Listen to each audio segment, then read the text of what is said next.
வங்கக்கடல் காற்றழுத்த தாழ்வு மண்டலம் ஆழ்ந்த காற்றழுத்த தாழ்வு மண்டலமாக வலுப்பெற்றுள்ள நிலையில் இது மேலும் வலுவடைந்து நாளை புயலாக மாறும் என தெரிவிக்கப்பட்டுள்ளது.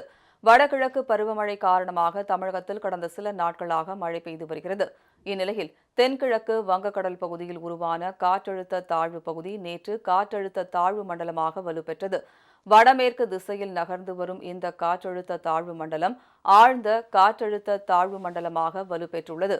இது காவிரி பாசன மாவட்டங்களை நோக்கி 10 கிலோமீட்டர் வேகத்தில் மெதுவாக நகர்ந்து வரும் இந்த தாழ்வு மண்டலம் மேலும் வலுவடைந்து நாளை புயலாக மாறும் என வானிலை ஆய்வு நடுவம் தெரிவித்துள்ளது.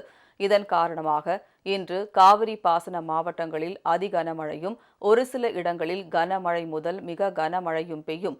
கடலூர், மயிலாடுதுறை மாவட்டங்கள், காரைக்கால் பகுதிகளில் ஓரிரு இடங்களில் அதிகனமழையும் ஒரு சில இடங்களில் கனமழை முதல் மிக கனமழையும் பெய்ய வாய்ப்புள்ளது.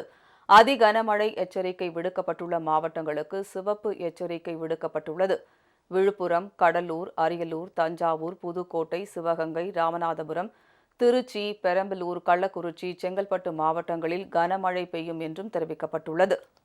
அரியலூர், திருவாரூர், நாகப்பட்டினம், தஞ்சாவூர், புதுக்கோட்டை, விழுப்புரம் மாவட்டங்கள் மற்றும் புதுச்சேரியில் நாளை கனமழை முதல் மிக கனமழை பெய்யும் என்றும் தெரிவிக்கப்பட்டுள்ளது.